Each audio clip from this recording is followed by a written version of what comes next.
Ya estamos comenzando nuestro segundo programa para analizar algo que es la propuesta de diálogos, es las tendencias, qué se habló, de qué se habló el fin de semana, cómo se lo han tratado, y hemos invitado ya para tratar esto de las tendencias a un especialista en ciencias internacionales, por supuesto.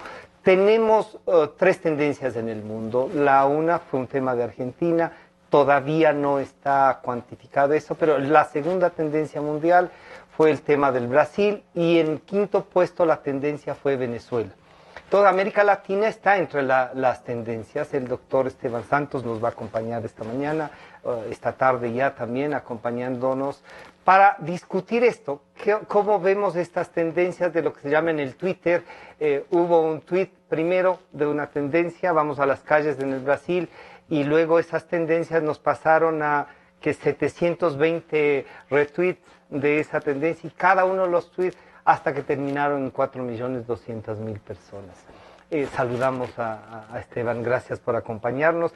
Este es nuestro segundo diálogo sobre el tema. Yo quisiera que pongamos el primer cuadro de Venezuela para que vea la tendencia y lo que pasó con Venezuela, convirtiéndose en la quinta tendencia mundial en el tema del pedido, ¿no? Está ahí. En este cuadro ustedes van a poder observar, no sé si Esteban, si logra observarlo de ahí, es la quinta tendencia mundial después de Argentina y el tercer puesto de Brasil. Esto es el pedido de renuncia al presidente Maduro. Y entonces, la primera pregunta sería, Esteban, ¿es posible pedir la renuncia a un presidente y qué condiciones deberíamos reunir? Bienvenido, buenos días. Muchísimas gracias, estimado Francisco, y a todos los que nos escuchan. Es muy interesante y gracias por hacerme parte de este programa, de este espacio en el que básicamente lo que vemos es un reflejo de lo que son las tendencias sociales, de lo que el mundo está hablando, de lo que la sociedad está pidiendo, y este fin de semana, pues ver esta tendencia en Twitter es un barómetro muy interesante de cómo está el acontecer internacional. En Latinoamérica, puntualmente, en efecto, se han dado estos dos grandes manifestaciones del fin de semana, en Brasil por un lado y en Venezuela por otro. En Venezuela, puntualmente, ¿qué es lo que está en juego? Partimos de un país absolutamente polarizado. Yo me atrevo a decir, un poco más, el barómetro igual está hacia las personas que están en contra del actual mandatario, y por eso fue estas manifestaciones multitudinarias que tuvo Venezuela este fin de semana. Pero que hoy la han replicado, en cambio, los chavistas, correcto, o lo que queda del chavismo, para defenderlo. Entonces, es un enganche para la disputa política. ¿Cuál es la idea? Y que, perdón, Esteban, y que el presidente de la Asamblea, nada menos que el presidente, el señor doctor, el presidente de la Asamblea es... se me fue el nombre en este momento, estaba aquí, te voy a dar, en CN, él era el que invitaba a la marcha, ¿no? Él estaba encabezando la marcha, además de los varios dirigentes de la Mesa Democrática. ¿Cuáles son los condicionamientos para que alguien pueda pedir la renuncia de un presidente? Básicamente lo que la Asamblea está pidiendo son tres cosas. Lo que dicen es: vamos a propiciar todos los canales para que se pueda dar este cambio, esta transición democrática, a través de una revocatoria del mandato, a través de un referéndum como tal, y finalmente las calles es lo que manifiesta. Entonces, ¿qué es lo que vemos en Venezuela? Que yo particularmente creo que es algo muy interesante darse cuenta, que el gobierno perdió ya una legitimidad democrática, y asimismo perdió esta legitimidad a través de esta representación que tienen en la Asamblea. ¿Qué es lo que hizo? Una última maniobra política para resguardarse en el Poder Judicial, que no lo tiene el gobierno de Dilma Rousseff. Claro. Y por eso es que se empieza a tambalear. Pero cuando vemos que se empieza a tambalear, hay un respaldo de la opinión de la fuerza judicial en favor del régimen. Entonces, ¿qué es lo que se busca? Insisto, un cambio a través de la Constitución, una reforma revocatoria, o finalmente la presión a través de las calles. Se iniciaron estos tres procesos. Se iniciaron los tres conjuntamente, pero sabemos, y yo me atrevo a decir esto, que de los tres, el que más fuerza tiene es un poco el tema de las calles, porque cuando vemos que hay una justicia maniatada, yo le veo muy poco improbable, que la función judicial y la función electoral absolutamente pro el gobierno del señor Nicolás Maduro vaya a dar luz verde a esta revocatoria. ¿No es un poco poner en riesgo las democracias nuevamente? Como que es verdad que hay un cansancio en un modelo de gobierno, y el cansancio se siente en Venezuela ya algunos años. ¿No es poner en riesgo la democracia, ponerlo esto de la inestabilidad, al ir en busca de que un gobernante no termine el periodo para el que fue electo, o es legítimo también que si nos hemos equivocado con un gobernante podamos darle por terminado? Yo creo que esa es la pregunta de fondo. En la universidad siempre hablábamos de qué debería entenderse por la democracia, este clientelismo en el cual yo solo veo las encuestas y voy a tratar de hacer en virtud de ganarme un voto, una aceptación a través de una encuesta, o hacer cambios que básicamente permitan pues esta vida en democracia. Mills hablaba siempre de la dictadura de la mayoría. Debería entender, concebir la democracia como solo esta figura de la mitad más uno siempre, y pues la otra parte, en este caso, subrayada a lo que diga la voluntad de esta mitad más uno. La democracia como tal permite mecanismos de reforma, reformas que se puedan dar constitucionalmente. Ir planteando, ¿no?, caminos que, respetando la estructura democrática, nos encuentren salida. Constitucionalmente se lo permite. Lo que estamos, creo, todos en contra es que simplemente se dé un cambio abrupto a través de una revuelta social o que sea un cambio no constitucional, no democrático. Existen los mecanismos, sí, son muy diferentes, muy difíciles de alcanzar, pero los existen. Y la idea es que la mesa de la unidad democrática está tratando de implementar los tres a la misma vez, toda vez que sienten que es un Estado fallido y que luego de más de una década, casi llegando a las 2 décadas, de un mandato del señor Chávez, que viene ahora con, pues, claro, que con una especie, señor Maduro. No era el señor Maduro el que termina ganando con un poco las elecciones, sino más bien, digamos, era el chavismo instalado en la República. Y que han sido fuertemente cuestionados. Han habido cuestionamientos desde un comienzo en torno a la legalidad de cómo llegaron a las elecciones. En todo caso, lo que se está planteando en este momento es una revocatoria constitucional a través de, como decíamos, de estos tres mecanismos. ¿Deberían darle prioridad a uno de estos mecanismos? ¿Cómo reaccionaría frente a cualquiera de estos tres? Por ejemplo, la OEA y su Carta Democrática. Correcto. ¿Es legítimo eso? Un poco, en cambio, los chavistas que están respaldando a Maduro dicen, no van frente a la propuesta de la oposición, sino más bien en contra de un decreto de Obama que dice no está limitando las libertades. Hay dos temas. ¿Cómo se mezcla ahí? A mí me ha parecido extremadamente interesante de ver de cuál es la respuesta del oficialismo. El primero fue, en efecto, un decreto no señor Obama. Entonces queremos, por un lado, yo creo esto, es desviar la atención a un hecho extranjero. Entonces, ¿cómo uno yo al pueblo? Pues básicamente nosotros tenemos como una amenaza internacional. Exactamente, que en la práctica no termina siéndola.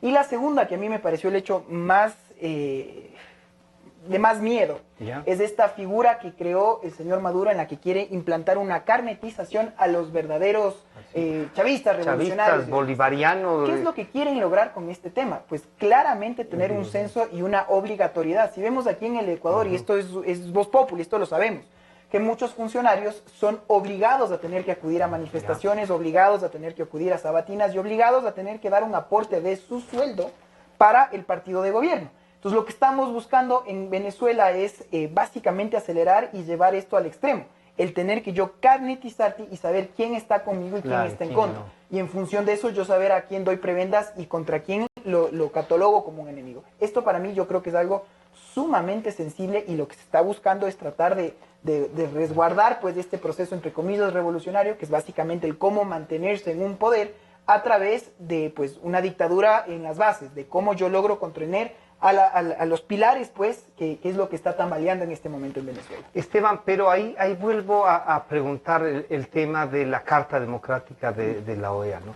¿Por qué? Porque parecería que y los que están en el poder usan, y ahí sí piden que se aplique la Carta Democrática, usan este mecanismo para decir la democracia es esto, la mitad más uno. Pero no es que la mitad más uno se rompe para hacer lo que quieran hacer, sino en virtud del marco constitucional y legal vigente, ¿no? Y puntualmente, y gracias por traerlo otra vez a colación, el tema de la Carta Política, en la Organización de Estados Americanos. Pero no nos olvidemos que hoy en día vivimos una multiplicidad de organismos internacionales. Claro. Venezuela, el Ecuador, este grupo del ALBA como tal, ha tratado de generar separarse de lo que ha sido este foro natural de solución de controversias en Latinoamérica, que siempre era la OEA. Que puede ser criticado o no, pero es la OEA. Ese era. Ahora hablábamos, por ejemplo, de un foro como la UNASUR, hablábamos del... Sí, hay esta tal del ALBA, UNASUR, Mercosur, somos todo y somos nada, siempre digo. El punto es que, ¿qué es lo que puede hacer un organismo internacional ante esto? Yo creo que, lamentablemente, los nuevos foros, como hablábamos de la UNASUR, todavía no tienen un sustento fáctico como tal. Hay una dosis muy clara de palestra político. Todavía, cuando estamos viendo en los pilares, en los fundamentos de la UNASUR, todavía no sabemos qué mismo es lo que va a hacer. Y si vemos que básicamente lo que ha hecho es actuar de acuerdo a los gobernantes de este turno. Y entonces, a los que estaban en mayoría en un momento. Correcto, correcto. Y por eso vemos que tan pronto cambió un gobierno en la Argentina, lo primero que hubo fue básicamente este cambio tan abrupto que ni siquiera el presidente, pues no iba a venir el presidente entrante Macri a una institución cual nombre tenía el nombre del predecesor. Claro. Entonces, la carta política de la OEA, ¿qué es lo que puede llegar en extremis? Entonces, básicamente yo podría deslindar a uno de los gobiernos de turno porque usted no está cumpliendo con los acuerdos democráticos. Esto es algo que yo lo veo muy lejano todavía de darse, porque los gobiernos de turno todavía existe un gran... siento que tendrían la base electoral y hay un espíritu de cuerpo como para defenderse. Esa es la palabra que yo veo de fondo, porque lamento mucho, y ahí también me voy entrando un poco al otro tema que era Brasil, el ver estas adelantadas declaraciones de muchos de los mandatarios, como por ejemplo el presidente Correa, en el que ya adelantó un criterio, que esto es un espíritu de cuerpo, no tiene nada que ver con el investigar, el indagar lo que está haciendo el juez Moro, sobre si es que existen actos de corrupción o no, sino solo dar un espaldarazo básicamente a alguien que tiene una misma ideología mía. Y eso yo creo que es algo extremadamente lamentable, porque lo que tenemos que programar es ver si es que existen en efecto cómo hacer para mantener una democracia vívida en los países, no simplemente dar un respaldo sin más. Eso es lo lamentable, y por eso creo yo que en este momento la OEA, y así como otros organismos regionales, no va a ir por ese lado. Están ahí, ¿qué? Congelados, podríamos decir. Pueden dar un pronunciamiento, pero no nos olvidemos que no es que tienen un imperio, no es que pueden forzar una salida democrática, lo que puede haber una presión internacional, que en este momento, si no se ha dado en la última más de una década, no lo va a pasar en este momento. Así es que en esta medida, yo creo que la salida, en este caso de los venezolanos, está en el propio pueblo venezolano, y esperemos pues... ¿Pero qué significaría eso, Esteban? Las calles están calientes y están hace rato, pero falta la decisión política de cómo interrumpir o aplicar la norma que tiene previsto. Van, qué sé yo, la revocatoria del mandato, a recoger firmas o a firmar para la renuncia. Y habrá que ver si ese debido proceso se llega a respetar, si se permite. Y si es que esto no se permite, como ya se ha habido en los atropellos anteriores, más que la Asamblea, ahí viene la parte de la presión internacional. Pero cuando vemos la presión internacional, ¿quiénes son los actores principales que van a haber dentro? Vemos que es algo muy complicado. Brasil no va a actuar, el Ecuador menos, pero estoy hablando de actores globales importantes. Argentina parecería ser el único, que en este caso es un poco aislado. Reclamado además. México tiene sus propios problemas internos, Estados Unidos entró ya en un proceso de elecciones, tampoco le veo como vaya a ser más allá de lo que ya hizo el señor Obama, de pues reafirmar un decreto ejecutivo, que eso sí lo pudo hacer. ¿No podría ese del decreto ejecutivo haber sido una especie de oxigenación para ambas partes? Discurso? Una oxigenación al discurso, absolutamente, porque vemos que lo único que tuvo es dar para salir el lunes ahora. Exactamente, lo único que pudo dar es esta visión de nosotros somos los que estamos siendo atacados, nosotros somos el David contra Goliat, ¿no? Y ese ha sido básicamente el discurso de cómo los puede unir. Por eso insisto que a nivel OEA o a nivel de cualquier institución supranacional o organismos internacionales le veo muy poco probable que una puedan presión intervenir real. Una presión real. O sea, esto está en manos de los venezolanos. Hasta que, ojalá no sea el caso, el tema ya termine de explotar y veamos incidentes violentos que espero no sean así. En todo caso, está claro los mecanismos, está claro que existe una posibilidad muy latente, lo que personalmente yo creo que es así, que también está claro que el señor Maduro no lo va a permitir por todos los medios, legales o no, para que esto no se llegue. ¿Qué están defendiendo? ¿Por qué estos gobiernos que duran tanto tiempo, de un solo partido político y todo eso, terminan en unos vicios de corrupción, de que aquí hubo algo? Justamente esas mayorías absolutas que les permiten hacer cualquier cosa y que desvirtúan a la democracia porque no hay quien les vigile, quien controle, quien fiscalice. ¿O qué nos está faltando de construir para estas democracias latinoamericanas? Yo veo que, por un lado, ¿qué es lo que están tratando de defender los gobiernos que están actualmente de turno? Un status quo, el lograr mantenerse como tal en el poder. Pero ya no es ideología ni nada, es mantenerse. Simplemente es un status quo. Y si yo veo, una vez más, entro al tema de Brasil, ¿qué es lo que está pasando dentro de estas revueltas que, a diferencia de otros lados, fue un poco la misma razón por qué tenemos los gobernantes que tenemos ahora? Fue básicamente un cambio radical, un cansancio otra vez al status quo. Y por eso siempre hablamos del péndulo en política, ¿no? Que vamos de izquierda a derecha. Entonces, ¿por qué tuvimos este gran cambio a todos estos regímenes de extrema y de izquierda?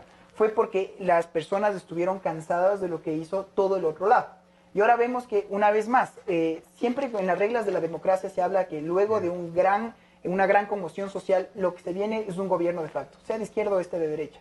Y esto es un poco lo que estamos viviendo ahora. Entonces, ¿qué es lo que está pasando en las calles? Que hay un cansancio en contra la clase política como tal. No hay líderes de oposición que sean los abanderados, sino es la gente cansada de esta suerte de indignados, que lo que quieren es un cambio dentro de las reglas del juego como tal. Y ahora viene esta pregunta latente, después de este nuevo gran tumulto, porque el tumulto se viene a dar, y esto es a través de algo que lamentablemente creo que es un hecho cierto, que solo se da cuando hay una crisis económica.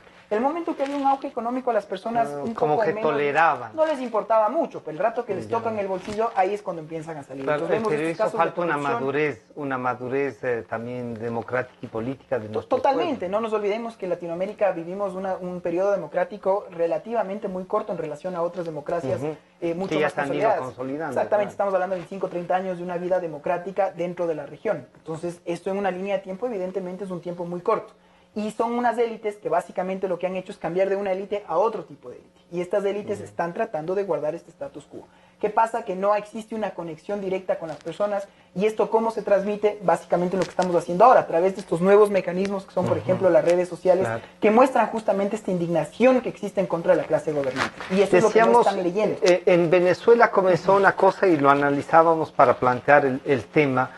Carmen Alicia decía, comienza con un tuit que era de NTN24. Correcto. Ese tuit va a los que le estaban siguiendo, ¿no? Y después de que le siguen ese tuit, terminan, claro, comienza con 357 para terminar con 17.734 y esos 17.000 se transforman en más de 1 millón de gente que interactuó en virtud de eso. La gente perdió el miedo, dice, y comienzan a escribir, pero parte del miedo era, en principio, miren que nosotros estamos haciendo el seguimiento, cuidado, y después ya la gente pierde el miedo y comienza a expresarse en estas redes sociales, y estas redes sociales convocan a las calles y termina la gente en las calles. Son mecanismos que pueden medir el cansancio, la pérdida del miedo, o es una nueva forma de insertarse en la vida política del país. Yo me atrevo inclusive a ir un paso más allá, creo que es un nuevo actor político muy claro. Y he conversado y he tenido algunas diferencias de criterios con colegas de la universidad en este sentido. ¿Y cómo respaldo yo esta argumentación? Veamos lo que fue la primavera árabe, cómo empezó la primavera árabe. Fue a través de una conmemoración, la gente se reunió para protestar y todas estas propuestas se dieron a través de redes sociales. Y no es en vano que todos los presidentes de turno lo que quieren ahora es tratar de poner una ley, un impedimento, o cómo puedo yo ir soslayando para controlar y que no cualquier persona no pueda decir lo que le dé la gana. Y eso creo que es la mayor virtud de las redes sociales, es que uno, sí existe un anonimato, a menos de que uno quiera expresamente decir su nombre y su apellido. Pero si usted quiere dejar un mensaje en el anonimato para bien o para mal, lo puede hacer. Ahí empiezan también todos los problemas de los famosos troles y demás. Y es una nueva lucha de poderes que se da en esta arena virtual. Lo importante es lo que yo mencionaba desde el comienzo, es un barómetro, es un termómetro que nos implica, nos ayuda a entender por dónde van las nuevas generaciones, qué es lo que está la sociedad pidiendo como tal, cuáles son sus reclamos y cuáles son, pues básicamente, estos petitorios que tienen. En las calles lo que vemos ahora es que finalmente termina de explotar el sistema. Y explotar cuando existe otra vez un sentimiento de masas en contra de un gobernante de turno. Y ahí viene la parte de perder el poder, el miedo. El miedo. No corremos el riesgo de volvernos un poco así como muy inmediata una respuesta a un tuit, a un pensamiento de una persona, de un medio de comunicación, de una organización que nos lleva a discutir un tema y en vez de la discusión del tema, o deberíamos abrir democráticamente un espacio entre el nacimiento del tema, la autoridad, antes de las calles. Yo creo que es importante darnos cuenta en el momento en el que estamos viviendo. En cambio, ya no en la universidad, sino en la oficina, hablábamos de la importancia que pueden tener un tuit versus el iniciar un proceso administrativo. Tuvimos un caso, sin dar nombres, con un policía que abiertamente pidió una coima. Y lo que hicimos fue mandar un tuit a la Agencia Metropolitana de Transporte y decirle, oiga, estamos buscando a este agente que se quedó sin... retiró la documentación y demás. Y se llevó el documento. Esto llegó, un tuit fue básicamente una suerte de periodicazo que valió mucho más porque en cuestión de 24 horas solucionamos el problema a lo que pudo haber sido un reclamo administrativo. Entonces, y que a lo mejor se perdía. Porque además era ilegal que se haya llevado el documento. Entonces hay que entender justamente eso, en la edad, en la etapa en la que estamos viviendo. Entonces las redes sociales es un mecanismo extremadamente fuerte, es una conexión directa que tiene sobre todo con nuevos votantes, con nuevas generaciones, que están cada vez más en sintonía y afortunadamente, y aplaudo esto, con el acontecer nacional e internacional, cada vez les interesa y participan más de la vida activa democrática. El tuit mayoritario en Venezuela que termina siendo el quinto tuit a nivel universal, renuncia a Maduro. Entonces, se convirtió en una tendencia. Dice, el hashtag renuncia a Maduro y continúa, ¿no? Correcto. Y a esta renuncia ya la propuesta de cómo lo hacemos ya no tiene valor, no tiene vigencia, porque claro, que son 140 caracteres, algo así de lo que tiene que usarse en el Y la verdad es que yo debo admitir que a mí me asusta esta forma, porque hemos visto ya en el ejercicio del poder pedir nada menos que al presidente destituir a la cúpula militar por tuit, o un ministro dando una sentencia ahí sin el debido proceso, dando indicaciones, ¿no? Y después como que comprometidos a cumplir lo que se dijo en el tuit. ¿Cuánto de responsabilidad debe tener el que maneja esto y no será que por eso quieren también echar mano de esto a través de la ley? Absolutamente. Yo creo que, una vez más, esta es una muestra clara que las personas ahora podemos saber lo que está pasando en tiempo real y que muchísimos de los actuales inclusive ya se gobierna a través de una red social. Esto es algo extremadamente poderoso, importante que hay que saber digerirlo. Creo que finalmente un tweet, ¿qué es lo que tiene que ser? Es una manifestación de lo que uno estaría dispuesto a decir en la cara a una persona, es lo que uno debería escribirlo. Si no estás dispuesto a decirlo esto en un foro sostener públicamente, abstenerse de hacerlo. Y esa es la fuerza que está teniendo cada vez. Por eso es muy importante saber cuáles son los actores reales, que no sean unas cuentas falsas, que sean... que no sean los trolls. Básicamente. Dice, ¿no? Y asimismo lo que vemos las famosas tendencias. Y esto es lo que puede terminar aglomerando pues una concepción ya no solo mundial, sino regional, global, local, y vemos los problemas que se están dando en los diferentes sectores. Y eso es algo evidentemente extremadamente una herramienta poderosísima. Esteban, ¿la legalidad pasaría de esta forma de expresarnos, pasaría por regularla o también es un atentado a la libertad de expresión? O sea, soy capaz de decir algunas cosas por el temor que me han generado en esto. Con determinadas frases. Y a lo mejor no puedo sostenerlo eso porque me puedo ir a la cárcel o porque hay que contextualizar todo. Entonces, las libertades tienen eso de irresponsabilidades también, ¿no? Hubo un debate súper interesante luego de los atentados de Charlie Hebdo, que vuelvo otra vez al foro universitario, en el cual conversamos justamente de esto.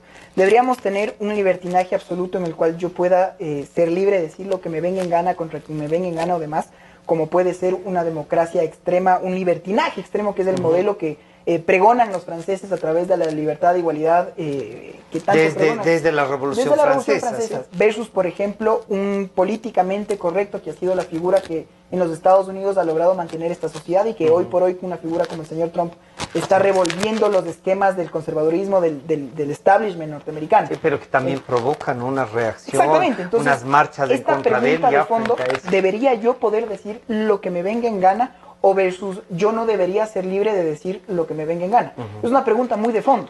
Entonces, ¿qué es como sociedad lo que estamos pregonando? ¿A dónde quisiéramos llegar como sociedad?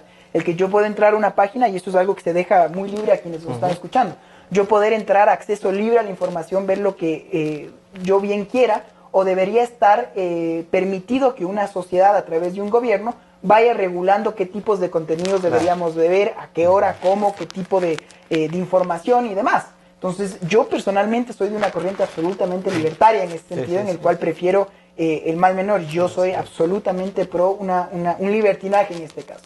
El que cada uno se vuelva... está aquí, entonces. Que uno, básicamente, que uno se vuelva responsable de sus palabras, sí, pero no tener pues un gran hermano que nos vaya diciendo por dónde deberían ir los tiros. Porque además eso significaría que asumimos con responsabilidad no solo nuestro pensamiento, sino que decir. En 2 minutos volvemos y tratamos el tema del Brasil. Está con nosotros el doctor Esteban Santos.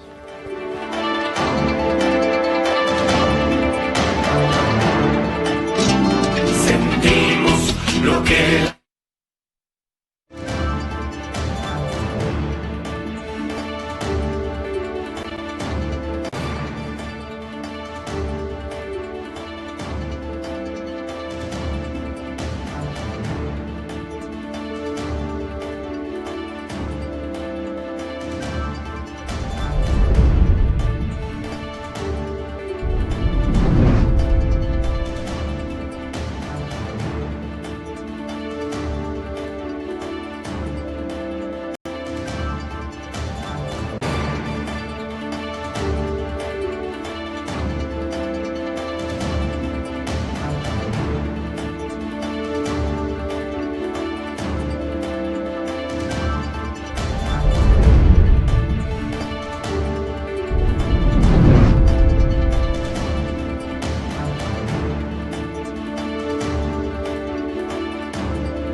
Estamos de regreso ya en este diálogo sobre América Latina, su democracia, los conflictos que estamos viviendo.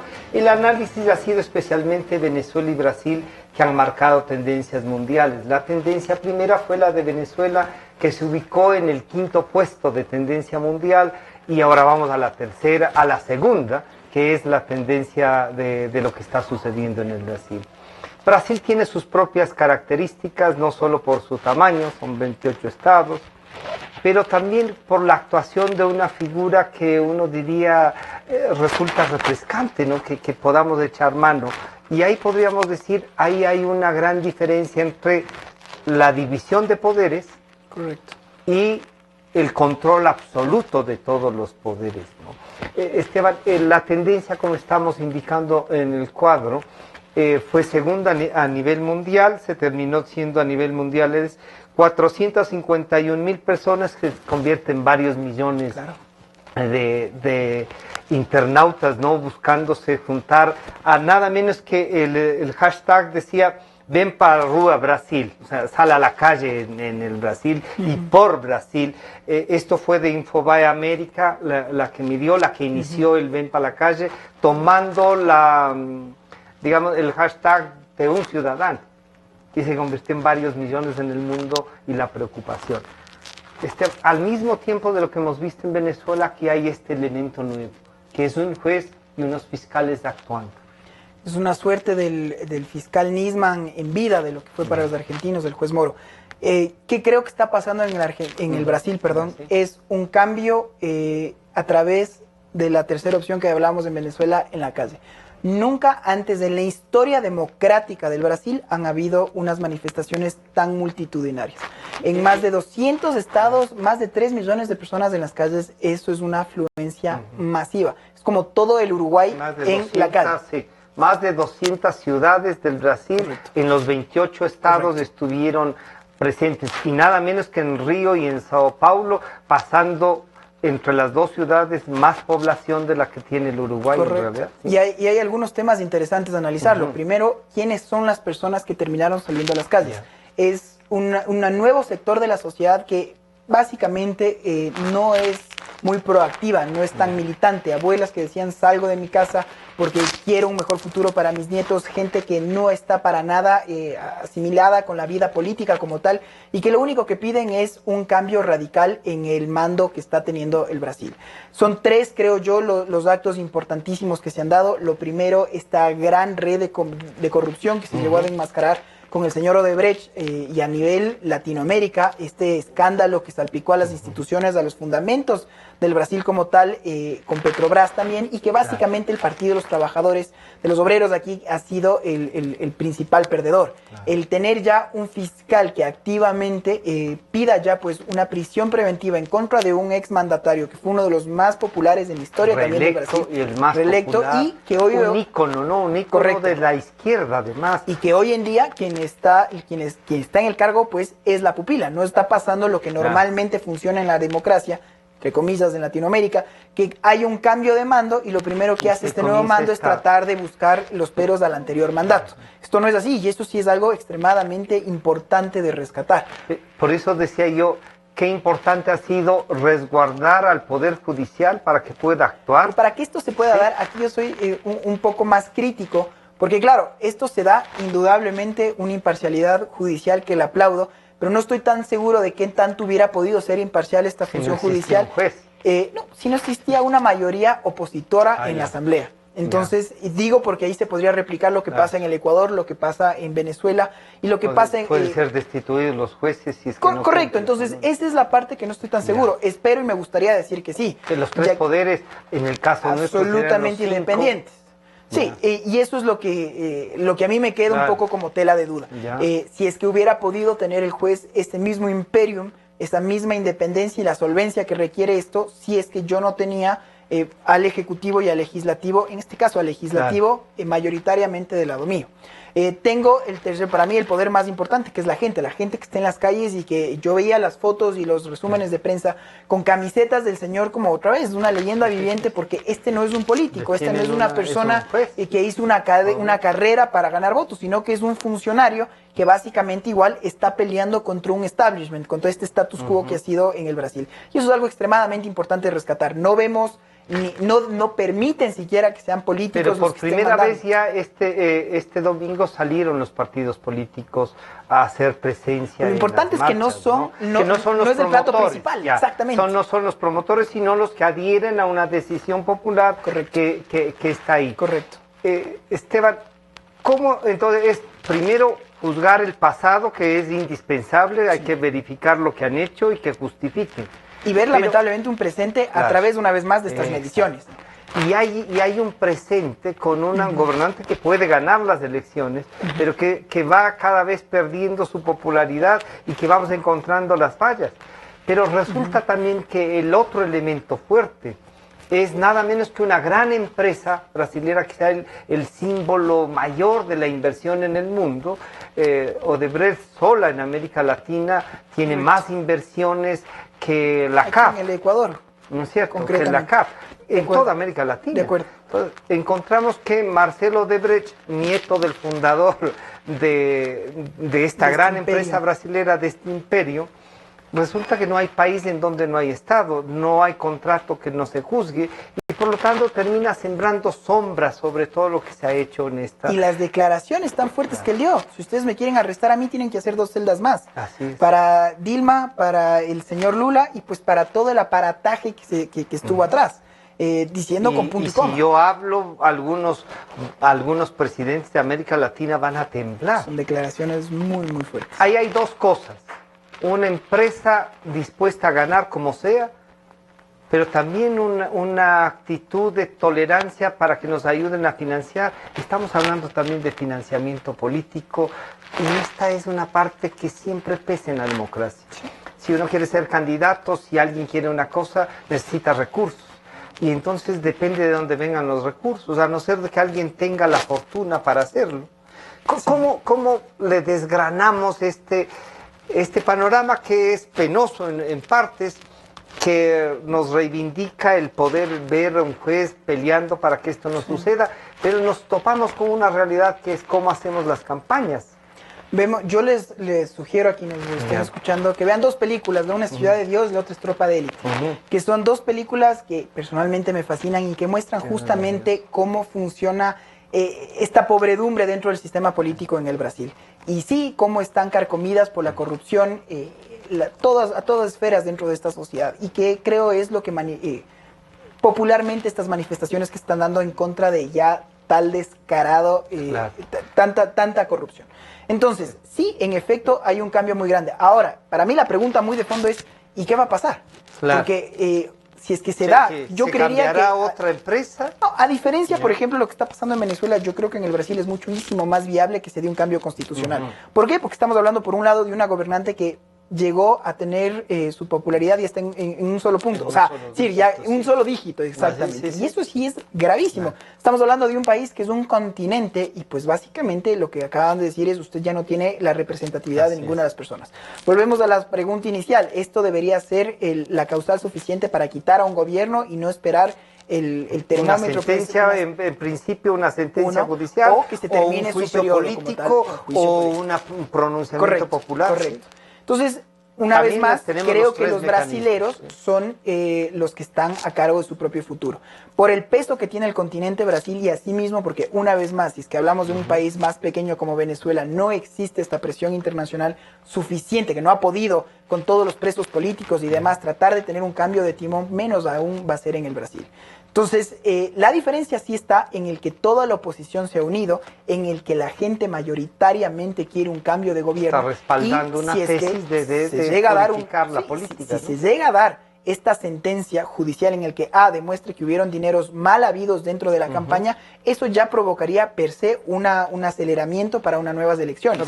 El juzgamiento de 19 años a Marcelo Odebrecht, nieto de Norberto Odebrecht, el creador de este imperio, lo está juzgando por uso indebido de recursos, no por apropiamiento, por lavado. En democracia tenemos que esperar una sentencia judicial. En este momento ya tenemos un juez que abiertamente le está tildando con punto y coma: usted, señor expresidente, usted ha tenido dineros mal habidos. Uno, no pudo, y está claro que usted está viviendo en un departamento, una de las mejores zonas con todas las comunidades, y este departamento no fue declarado como tal. Eso es un enriquecimiento ilícito y eso es un lavado de activos.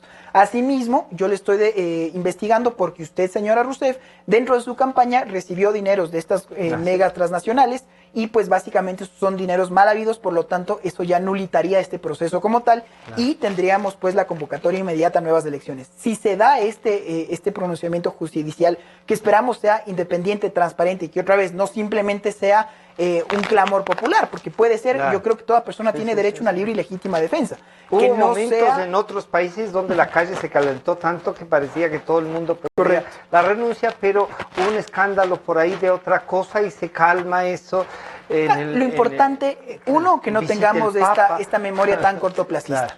Dos, ojalá la famosa independencia de las funciones. Y tercero, que estas decisiones, en este caso judiciales, no estén sopesadas a intereses políticos o intereses de un clamor, de un momentum ante la sociedad. Tienen que ser y tienen que transmitir esta solvencia, esta paz, esta transparencia, que es lo que todos los brasileros en este caso están gritando, aclamando, por basta de tanta corruptela.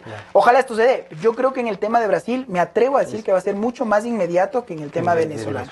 Esteban, ¿cómo podríamos aplicar el modelo, nuestra constitución?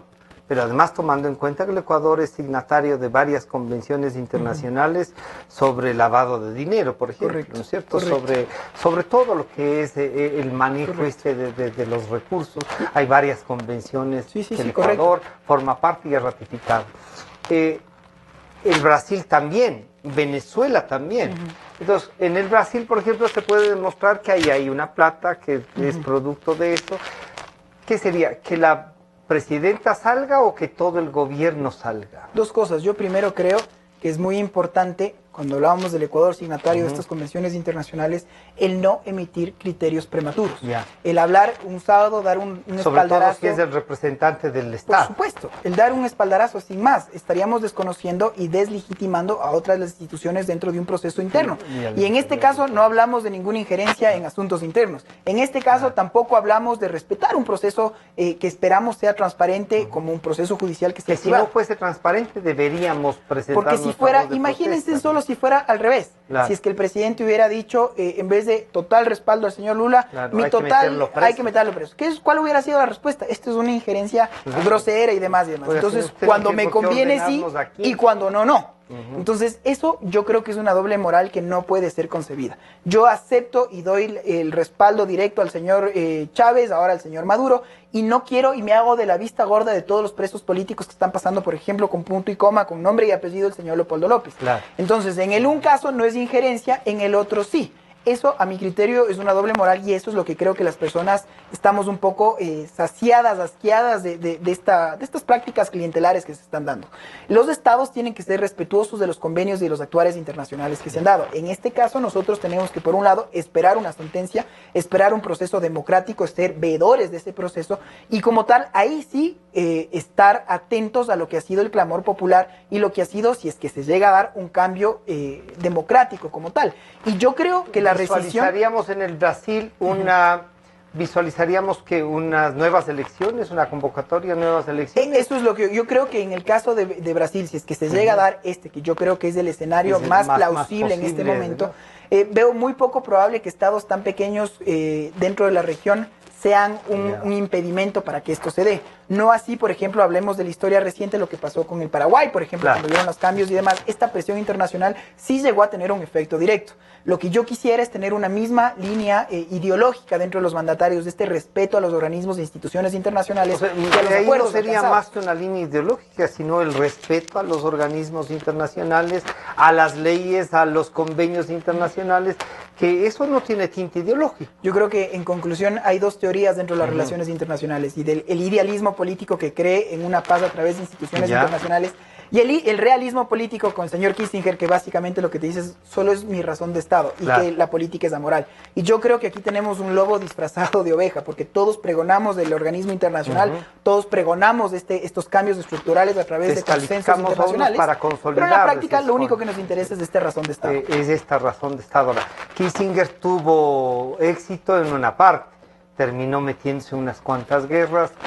Premio Nobel de la Paz, que muchos creen que debería estar en los tribunales de La Haya. Claro, eso es justamente lo que uno dice es ese Premio Nobel de la Paz con cuántos miles de muertos en la mochila, ¿no es cierto? Porque también pudo actuar de otra manera. Uno dice, se puede analizar, y cuando lee la biografía de él y lee sus diálogos con los grandes líderes, hay una entrevista que es Orleana Falache se encuentra con Kissinger y hablan sobre todo el Asia, ¿no?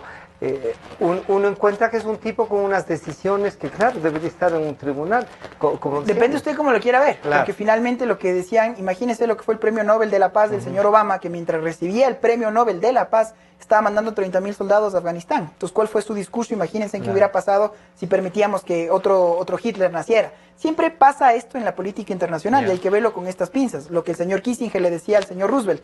Usted, señor, mire lo que pasó a Wilson, le manda al diablo, y a Roosevelt le dice, usted es un estadista verdadero, porque saca a los Estados Unidos de la gran recesión, como armando al planeta en tierra de armas. ¿Y cómo lo hace esto? A través de dos figuras, el Uncle Sam y el ave de la libertad. Entonces, yo soy el good cop, yo soy el policía bueno, el mundo me cree, yo tengo una paz y tengo la autoridad moral para juzgar armando a todo el mundo. La crítica puntual, nos fuimos ido por este lado interesante, que le decía, mire lo que pasó usted después de la Primera Guerra Mundial con los Balcanes. Usted tenía el poder de poder imponer una paz ahí. No lo hizo y quiso hacerlo a través de organismos internacionales, era la crítica que le decía Wilson. Y mira lo que pasó después, lo que tenemos actualmente en los Balcanes. Esto usted lo pudo haber detenido. No hay un Tito. Entonces, un Tito que logre que los por eso digo que en relaciones internacionales hay un Es que las relaciones internacionales, al igual que las nacionales, tienen que ver también con decisiones y con yo diría, un respeto a un marco mínimo de comportamiento, ¿no? Ahí vuelve la razón de Estado. Claro. El que yo me vi, ser y parecer, ¿no? El que yo me venda como el águila bueno, el de la paz, pero finalmente el mantener esta razón de Estado. Y si lo traspolamos, a Latinoamérica pasa lo mismo. Entonces estamos hablando de una integridad latinoamericana, mismo idioma, misma cultura, pero en la práctica los organismos internacionales, los propios mandatarios se han encargado de no fortalecerlos porque lo que termina primando es solo esa razón de Estado del gobernante de turno. Y esto es algo lamentable y por eso decía que es un idealismo político, una oveja vestida de lobo. En unos minutos después de este corte terminamos en el tercer segmento para seguir dialogando con el doctor Esteban Santos.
De regreso a esta parte final de este diálogo con Esteban Santos, a quien agradecemos, catedrático universitario, experto en Derecho Internacional.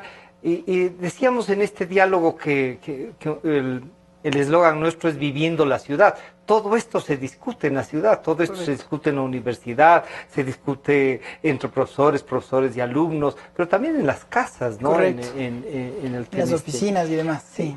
Todo esto ha marcado lo de Venezuela, lo de Brasil, marca también un tema en los Estados Unidos, no solo por el decreto sobre el que hoy marcharon los chavistas, sino también esta suerte de intentar enlazar al proceso latinoamericano las elecciones norteamericanas. Y ahí tenemos, si bien por el lado demócrata, doña Hillary parece que avanza ya con paso vencedor, ya tiene uno solo que un poco le va disputando algo. En cambio, en el caso republicano tenemos este fenómeno de comercio, de gran empresa, de transnacional, incluso de belleza, que es Donald Trump, que ya tiene unas marchas en contra de él, una reacción. ¿Es América Latina? No, también son los norteamericanos. ¿Cómo analizar este fenómeno para acercar hacia América Latina? Yo creo que los Estados Unidos está viviendo un fenómeno muy interesante. La falta de conexión que ha tenido principalmente el Partido Republicano con sus lectores. Lo que está haciendo el señor Trump es reavivar a un electorado más conservador, absolutamente más sí, sectario, extremista, en el cual no estaba acostumbrado a acudir a las urnas como tal. Lo mismo que está pasando del otro lado con el señor Bernie Sanders. Pero creo que en el caso del señor Trump está despertando todo lo peor en muchos casos de la sociedad norteamericana. Hablábamos hace unos instantes de lo que ha sido este libertinaje en Francia versus el políticamente correcto de los Estados Unidos. Y viene este señor básicamente a sacudir los cimientos del Partido Republicano. Y este establishment no ha sido capaz de poder sintonizar, por un lado, el fenómeno que se veía, porque nadie, ninguno, del cual me sumo, no le vimos la real capacidad de lo que podía hacer este señor, que entendió muy bien lo que es una campaña a través de medios en lo que él es experto. Y lo que es populismo, ¿no? Correcto. Entendió bien el concepto. Que vemos quiénes han sido los electorados. Por un lado teníamos el candidato del establishment, que era el señor Jeb Bush, que pese a tener esta maquinaria atrás de más de 150 millones de dólares, que era lo que inyectó el establishment como tal, no pudo, no despegó ni al comienzo, se quedó justamente en las primeras. Más bien se queda Ted Cruz, que vemos era que Ted Cruz, una especie de creación de él. Y vemos que era el candidato de extrema. Y ahora, al lado del señor Trump, Ted Cruz parece ser el tipo más conservador. Y por último tenemos un candidato con nombre latino que viene básicamente, que es Rubio, el establishment, termina siendo el candidato al establishment. Pero lo veo en un tercer lugar que de lo que vaya a pasar este martes en las elecciones de Florida va a ser absolutamente determinante. ¿Qué es lo que está en juego? Nosotros vemos, yo personalmente creo que los latinoamericanos no podemos dejar de ver muy atentos de lo que esté pasando en los Estados Unidos. Estamos lejos, creo ya, de esta doctrina, de la doctrina Monroe, en la que básicamente éramos de este patio trasero. Pero no podemos desconocer que es nuestro principal socio comercial, así a los mandatarios no les guste decir o no queramos un acuerdo con los Estados Unidos. Lo que pasa en los Estados Unidos nos afecta directamente. Y si tenemos una política de una persona que quiere construir muros en lugar de tender lazos, y en el cual básicamente sin ningún tipo de conocimiento de política exterior o de un lenguaje diplomático como tal. De conocimiento de administración del Estado, ¿no? Correcto, y eso es lo que a mí me aterra. Creo yo, y todas las encuestas lo han dado así, que en un caso de una virtual elección entre el señor Trump y la señora Hillary, ganará pues la señora Hillary. Creo, una vez más, que esto sería un gran revés para el Partido Republicano, que no ha podido mantener esta sintonía con sus votantes, y que de no ganar estas elecciones, pues creo que tiene entre mal y mucho peor. Porque si gana el señor Trump, pues básicamente es un revuelo absoluto a los cimientos del establishment republicano. Y si gana la señora Hillary Clinton, estamos hablando pues que la administración republicana no ha tenido un presidente ya en más de una década. Y eso es algo que tiene que tomarse en cuenta. Lo que va a pasar directamente con puede Latinoamérica, provocar algo así muy de rompimiento de este bipartidismo, y casi se ensaya un tercero con el ex alcalde de Nueva York, ¿no? Sí, lo que hemos visto, un intento, lo que pasó en España. Es creo uno de los casos más claros, que igual hablábamos de un bipartidismo, que luego de estos cambios, partidos como Podemos, exactamente, Podemos lograron, correcto, logran sintonizar lo que el PP y el PSOE no lograron tener con las nuevas masas. Como que descuidan por estar ya en el poder. Entonces, creo yo que los Estados Unidos no está en el mismo momento democrático que España, pero sí está muy claro que tanto demócratas como republicanos no están viviendo un buen momento con sus electores. Y eso es algo que pues las élites van a tener que tomar en consideración. ¿Qué es lo que va a pasar directamente con Latinoamérica? Que era una pregunta inicial. Yo creo que van a ser unas relaciones extremadamente complicadas, porque ya la política exterior fue muy clara. Populismos, pero ya descabellados, como vamos a hacer este muro y ustedes van a pagar por este muro. Como todas las inversiones van a venir de China, y no, o sea, decir, solo el señor empieza a soltar ideas locas sin más, y vamos a deportar a todos los que tengan un apellido árabe, y vamos a cerrar las fronteras. Otra vez volvemos a una mecánica absolutamente belicista, que yo lamentaría muchísimo ver, luego de todos los progresos que se han dado a través de la administración Obama, volver a tener un escenario de unos norteamericanos que en este caso sí empezaría a darle la razón a todos los chavistas de extremo que están hablando como que si fuera una amenaza. Eso sí sería algo muy lamentable. Creo que habría una distensión muy clara entre América Latina y los Estados Unidos, y creo que todos estos procesos de acercamiento que se han dado, por ejemplo, con Cuba, o por ejemplo con tratar de aminorar tensiones, el ser un amigable componedor en proceso de paz FARC Colombia y demás se verían seriamente desquebrajados. Podríamos decir entonces que a veces el rol de esta gran potencia, descuidando la parte de la China que viene con su gran inversión, con los recursos, y también con esto de que estas transnacionales chinas comienzan a tener de inmediato dificultades también en temas de contratación y todo. La gran empresa, esta transnacionalización, esta globalización de todo, termina por afectarnos más a los pequeños, pero en cosas esenciales como la democracia. Yo siempre digo que las reglas del juego internacional, el comercio internacional, que es lo que guía las relaciones entre estados, no son de izquierda y no son de derecha. Son básicamente negocios, y como negocios hay buenos y malos. Yo creo que el mundo cada vez está más globalizado y hay dos visiones. Si uno quiere subirse a esta camioneta internacional, que otra vez no digo que sea bueno o malo, o tratar de ser hermético. Una cosa es ser hermético si soy Brasil, otra será soy Uruguay o el Ecuador. Y otra, asimismo, las políticas que pueda dar los Estados Unidos al mundo. Yo creo que, sin duda, China ha sido un gran actor que ha logrado pues básicamente posicionarse, controlar algunas y con mucha de esta política del soft power. Entonces a los presidentes latinoamericanos que les gusta la palestra y demás, pues bueno, todas las deudas y ahora son actuales son con China. Un propio con Estados Unidos, pues el acreedor, el banquero, como bien decía la señora Hillary en uno de los debates, pues yo no le puedo obligar a mi banquero a cambiarme las reglas y las condiciones del juego. Son unas palabras muy fuertes que también dio pues la candidata que es un poco demócrata. Duro, digamos, dicho desde un candidato demócrata, entendiendo no solo por el eslogan del partido, sino por lo que significa ser demócrata. Sin duda, vea, con todos los reparos que yo le puedo tener a la señora Hillary, es una persona que ha sido muy experimentada, que sabe mucho de política exterior y que tiene toda una trayectoria en política. El señor Trump, para mi criterio, es un tiro al aire que yo creo que tendría muchas cosas más negativas que positivas que podría aportar. La sociedad que comenzó este fin de semana a manifestarse, a hacer ya una presencia contraria en un momento dado, incluso un poco beligerante a la presencia de Trump, ¿puede ganar esto o de todas maneras estamos asistiendo a una consolidación de radicales para enfrentarnos más? Como les decía al comienzo, yo creo que es muy lamentable ver cómo esta candidatura del señor Trump ha sacado lo peor de la sociedad norteamericana.